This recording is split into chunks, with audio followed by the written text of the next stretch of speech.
ചോദിച്ചിട്ട് പട്ടേലിലൊക്കെ ഞാൻ പുള്ളിയോട് പറയുകയാണ് ഞാൻ രീതിയിൽ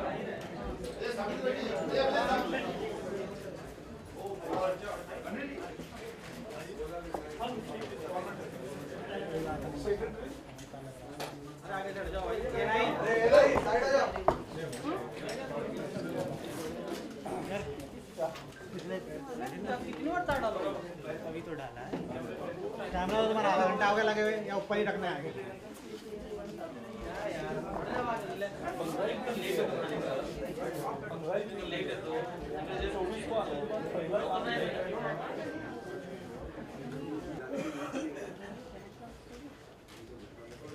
रोलिंग सर। दिल्ली की हवा अत्यधिक प्रदूषित होने के कारण जनता में एक चिंता का विषय बना और मीडिया ने भी उसे अच्छी तरह से उठाया। उसके बाद हमने पिछले सप्ताह सभी चारों जब हमारी स्टेट एनवायरनमेंट मिनिस्टर्स की मीटिंग थी 6 तारीख को, तो 6 तारीख को हमने राजस्थान, हरियाणा, दिल्ली सरकार और उत्तर प्रदेश ये चारों राज्यों के मंत्री हम इकट्ठा आए थे, अधिकारी भी आए थे और तब चर्चा हुई कि क्या क्या कौन कर रहा है। तो फिर ये तय हुआ कि आज एक सप्ताह के बाद तुरंत एक बैठक करेंगे जिसमें आने वाले 3 महीने में हर एजेंसी क्या करेगी इसकी चर्चा करेंगे। तो आज ये बहुत ही अच्छी मीटिंग हुई। इसमें दिल्ली, हरियाणा, उत्तर प्रदेश और राजस्थान तो दोनों के मंत्री थे ही, और उत्तर प्रदेश के मंत्री मिश्रा जो है वो अभी पीएम के दौरे में वो जर्मनी जा रहे, तो वो उत्तर प्रदेश के मुख्यमंत्री और इसलिए वो आज उन्होंने इजाज़त मांगी थी। और राजस्थान के भी रिनोया है, आज उनके यहाँ एक महत्वपूर्ण उनका ही कार्यक्रम था खुद का, तो वो अधिकारी वहाँ के दोनों के अधिकारी आए थे। फिर एनटीपीसी के भी अधिकारी थे, तीनों कॉरपोरेशंस और एनडीएमसी के भी अधिकारी थे। तो आज एक तरह से दिल्ली प्रदूषण से संबंधित और पुलिस भी थी, तो दिल्ली के प्रदूषण पर उपाय करने की जिन पर जिम्मेवारी है वो सभी एजेंसियां आज एक साथ मौजूद थी। यह आज बैठक का सबसे बड़ा पहला यश है। और इसमें हर सरकार क्या करेगी, हर एजेंसी क्या करेगी, इसका मैं वर्णन करता हूं। अभी अभी मीटिंग समाप्त हुई है, इसलिए इसका लिखित अभी नहीं है, बाद में हम लिखित इसका एक प्रेस नोट भेजेंगे। दिल्ली सरकार ऑनलाइन मॉनिटरिंग की व्यवस्था जून तक पक्की तैयार करेगी, जहां प्रदूषणकारी सारी एक्टिविटीज़ है उसको मैप करने वाली उन्होंने तैयार किया है। और action against visibly polluting vehicles, इसका काम उन्होंने तय किया है कि 3 महीने में इस पर सख्ती से एक्शन होगी। उसके लिए स्पेशल व्यवस्था दिल्ली सरकार करेगी। और पीयूसी के चेकिंग का बंदोबस्त, यानी जहां पीयूसी मिलता है वो एजेंसियां ठीक तरह से काम करती है, उनके संयंत्र ठीक है या नहीं, या टेम्पर होते हैं, उसका भी देखेंगे। उन्होंने हेल्पलाइन बायोमास बर्निंग की शुरू की है और सभी राज्य सरकारें इस तरह की हेल्पलाइनें शुरू कर रही है अपने अपने राज्य में। और एनसीआर है तो एक दूसरे के हेल्पलाइन पे भी जा सकते हैं। ओवरलोडिंग का जो एक कारण है कि रात में ओवरलोडिंग के ट्रक्स और ये जाते हैं तब ज़्यादा नॉक्स का प्रदूषण होता है, तो ओवरलोडिंग के इस पर विशेष ध्यान देकर ज़्यादा एक्शन करने का दिल्ली सरकार ने तय किया है। सबसे महत्वपूर्ण है कि automatic number plate recognition system की जो नॉन डेस्टाइन्ड व्हीकल्स दिल्ली में आते हैं या नहीं आते, ये एक मुद्दा है बहुत महत्वपूर्ण। कुछ लोगों का कहना है कि नहीं आते हैं, कुछ लोगों का कहना है बहुत आते हैं। तो जब सारे बॉर्डर्स पर ये ऑटोमेटिक नंबर प्लेट रिकॉग्निशन रखते हैं तो दिल्ली के हद में कब आया और कब बाहर गया इसका ऑटोमेटिक रिकॉर्डिंग होगा। So that's a good step forward. तो ये दिल्ली की तरफ से तय हुआ। एमसीडी जो है तीनों, तो उनका कंस्ट्रक्शन एंड डिमोलिशन वेस्ट जो है उससे पेवर ब्लॉक बनाने के नए प्लान्स भी शुरू कर रहे हैं। ईस्ट में 1 और साउथ में 2 प्लान्स नए से शुरू होंगे। पब्लिक अवेयरनेस कैंपेन भी वो चलाएंगे। लीव्स टू पैलेट, जो पत्ते गिरते हैं, अभी तो पतझड़ हो रही है, तो पतझड़ से या पत्तों का ग्रीन वेस्ट बहुत होता है, उससे पैलेट्स बनाने का एक पायलट प्रोजेक्ट एमसीडी शुरू करेगी एनडीएमसी। और ये कैपेसिटी नॉर्थ वाले, उनका एक प्लांट है, उसकी कैपेसिटी 500 है, वो 2000 टन करेगी, तो वो बढ़ाएंगे। इसका ईस्ट में एक प्लांट लगेगा, साउथ में 2 प्लांट लगेंगे। मैकेनिकल डस्टिंग आज 150 किलोमीटर पे हो रही है, 150 किलोमीटर पे। कुछ भी न जलाए, इसके लिए नए सिरे से डायरेक्शंस दिए हैं। और ऑफिस ऑर्डर एक निकाल रहे हैं एमसीडीए कि वार्ड वाइज नोडल ऑफिसर नियुक्त कर रहे हैं कि बर्निंग और प्लास्टिक वेस्ट और इसके बारे में शिकायत कहाँ करें, किसने निगरानी करनी है, किसने कार्रवाई करनी है, तो इसके नोडल ऑफिसर्स नियुक्त होंगे। फिर एक सबसे बड़ी चीज है एनडीएमसी में horticulture to waste, horticulture waste का कन्वर्जन। ये 4 प्लांट्स लगे हैं और उसकी कैपेसिटी भी बढ़ा है। सबसे नई बात ये हो रही है 3 महीने में कि एक प्लाज्मा गैसिफिकेशन, प्लाज्मा गैसिफिकेशन का पहला प्लांट एशिया का new Delhi municipal corporation area में लगेगा। इससे बहुत सारी वेस्ट का गैसिफिकेशन होगा और एक अच्छा कंट्रोल आएगा। मैकेनिकल 4 बड़े स्वीपर्स है, लेकिन 2 छोटे साइज के स्वीपर, क्योंकि छोटे रोड पे जाने के लिए वो जरूरी है, वो एनडीएमसी लगाई। ट्रैफिक पुलिस, जैसा मैंने कहा, in coordination with Delhi state government, वो नॉन डिस्टाइंड व्हीकल्स को ये करेंगे, ट्रैक करेंगे।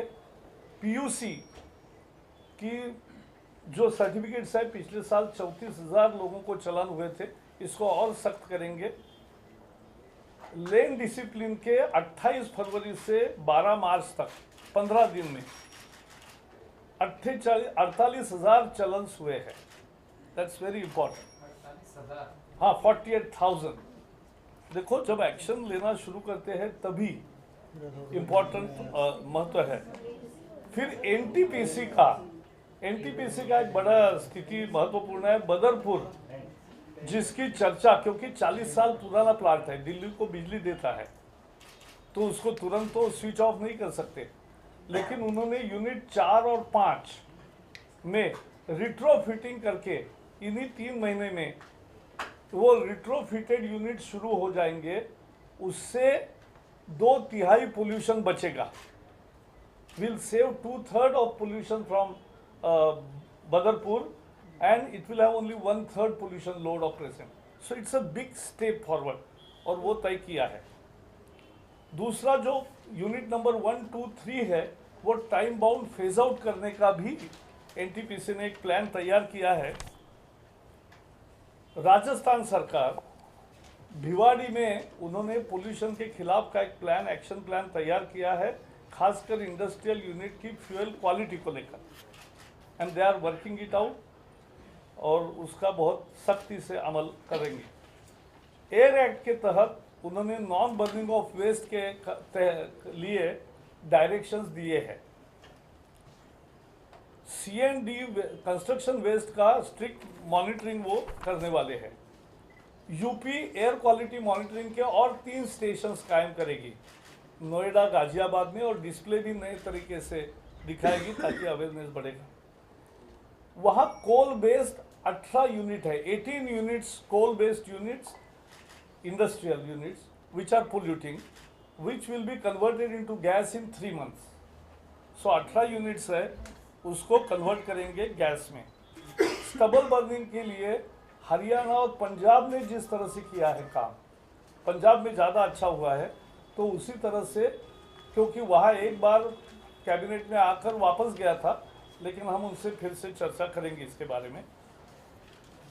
और बायोमास बर्निंग जो है उसकी हेल्पलाइन वो शुरू कर रहे, तो वो एक है। हरियाणा में 3 कंटिन्यूस मॉनिटरिंग सेंटर्स नए सिरे से शुरू होंगे। एवरीडे डाटा सब जगह पब्लिश भी होगा, लोगों का अवेयरनेस बढ़ता है, एक्शन भी बढ़ती है।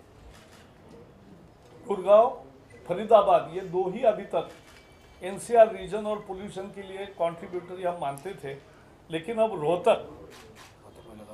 रोहतक में लगा हुआ है। रोहतक, गुड़गांव, फरीदाबाद, अब सोनीपत और पानीपत ये भी कवर करेंगे कि उसका भी इम्पैक्ट है।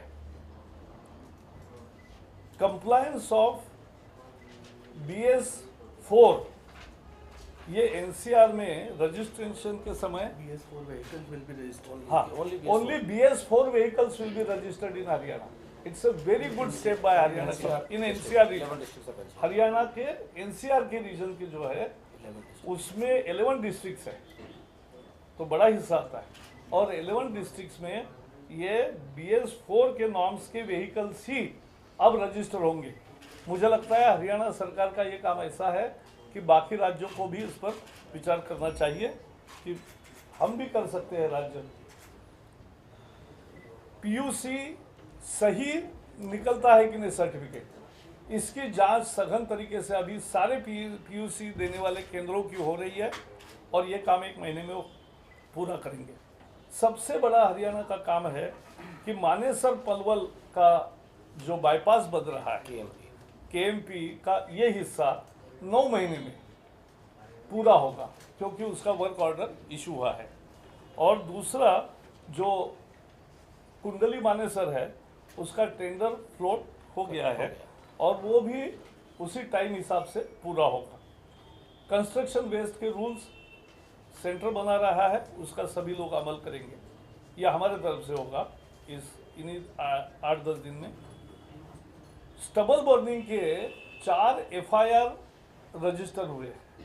पहली दफ़ा it's a big step again, क्योंकि लोगों में एक संदेश जाता है कि भाई स्टबल बर्निंग नहीं होना चाहिए, खूंटे हैं वो नहीं जलानी चाहिए, तो ये डिटरेंट का भी काम करेगा। और नई टेक्नोलॉजी के कारण इस साल हरियाणा में खेतों में जलाने का प्रमाण बहुत कम रहेगा, ऐसी उनको उम्मीद है, क्योंकि उसको मांग भी है और उसको नया टेक्नोलॉजी भी आई है, तो उससे ऑयल निकलता है, और उस ऑयल के कारण उसको खपत है, अभी मांग है, तो लोगों को वो होता है। तो ऐसी आज मीटिंग हुई जिसमें सभी एजेंसीज ने अपना अपना दिया है। अब हम 3 महीने के बाद, यानी जुलाई में 1st या 2nd वीक में एक दिन भर की मीटिंग पूरी करेंगे। 3 महीने का अनुभव क्या रहा एक्शन का, और क्या नए इनिशिएटिव्स लिए, और फिर मिड रेंज प्लानिंग क्या है, इसको बना के वो हम करेंगे। इस वक्त का जो सबसे बड़ा सवाल है वो पॉलिटिंग व्हीकल्स को लेकर है। वो व्हीकल जो 10 साल से ज्यादा डीजल की गाड़ियां दिल्ली की सड़कों पर चल रही हैं, NCR से आ रही है, और बाकी राज्यों से सामान ढोकर जा रहे हैं। क्या इस पर आप लोगों ने कोई चर्चा? ऐसा है, NGT has issued an order today. They have stayed it for 2 weeks. So it will be a separate meeting of the concerned agencies, and there our representatives, all states representatives will be there, and that because it will be dealt with separately, so I have not mentioned it. So that has already caused so much of panic. This additional decision about having registering only BS4 vehicles in the NCR.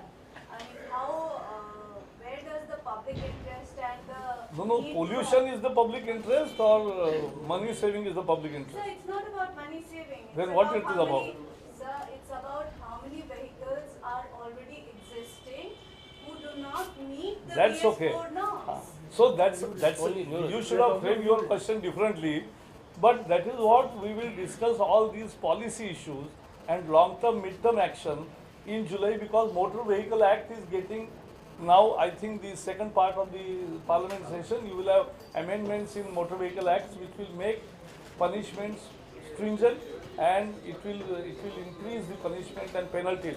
So that will be a BS4 is not being implemented right away. दो पहलू है। पहला तो ये कि जो कूड़ा जलाने की गतिविधियां होती हैं, अगर आप RWS को साफ कर ले तो उसमें काफी असर पड़ेगा। Yes. निगम के लोग ही जलाते हैं। इसलिए जनत यही हुआ, तो इसके लिए MCD ने ये भी तय किया कि तीनों MCDs अपने अपने इलाके में जो गार्बेज कलेक्ट करते हैं और जलाते हैं, तो सफाई कर्मचारियों का भी प्रबोधन, उद्बोधन, प्रशिक्षण ये सब करेंगे। RWS की भी मदद लेंगे। अपना रोड कंडीशंस को आपने नहीं देखा है।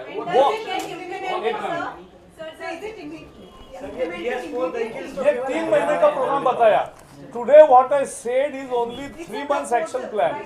It's a 3 months action plan decided by various agencies on their own.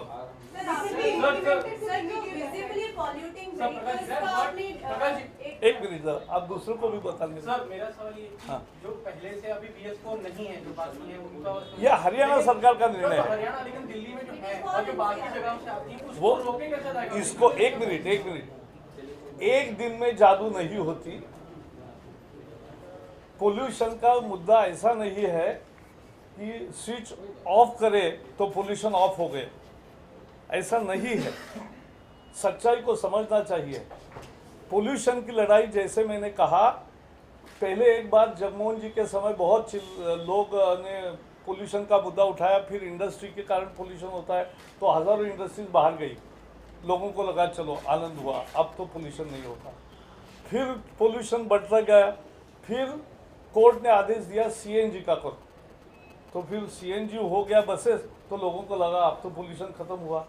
फिर पोल्यूशन बढ़ने लगा तो लोगों को लगा कि अब पब्लिक, तब मुद्दा आया सामने पब्लिक ट्रांसपोर्ट का, तो मेट्रो शुरू हो गई।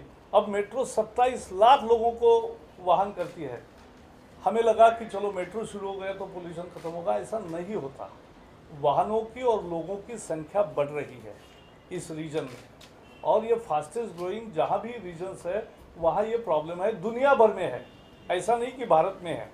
सभी शहरों में दुनिया के ऐसी प्रॉब्लम्स है, और इसके लिए सभी शहर जो उपयोग कर रहे हैं, अनेक प्रयोग कर रहे हैं, उसमें हमसे भी वो कुछ सीखेंगे और हम भी उनसे कुछ सीखेंगे। Sir, there are two questions. First one is related to the Rajghat power plant. Was there any But now last 2 questions because I have one So meeting. Rajghat power plant is run. Is there any plans to shut it down, because it's been said for the past 4-5 years it's highly polluting, inefficient, operates at 60% plant load. Still it's See, I gave you today information of what was told by different agencies. The respective ministries, the respective corporations, the respective state governments will give you more details. Sir, what is the plan on enhancing, increasing public transport from Delhi to NCR? Well, that is not today's meeting. Vehicular exclusive, particularly the single occupancy. So, एक minute, today's meeting was just to take note and list out what action each agency is taking in next 3 months. So this was the agenda of today's meeting. After 3 months, 1 minute, when we are discussing all issues and midterm strategy, policy as well as programs. Haryana, Delhi has taken a stance on overloading of vehicles. What has been the stance of Haryana on overloading and over-dimensional vehicles? नहीं, एक minute, आज ये ऐसी horizontal चर्चा मत करो, आज celebrate करो कि ऑल एजेंसीज इकट्ठा है। जिस विषय पर 10 साल ध्यान नहीं दिया गया था उस पर ध्यान दिया गया, उस पर लगातार 2 सप्ताह में 2 मीटिंगें हुई, सब इकट्ठा आए और 3 महीने का कुछ न कुछ प्लान किया। ये एक अच्छी खबर है, उतनी छापो। धन्यवाद।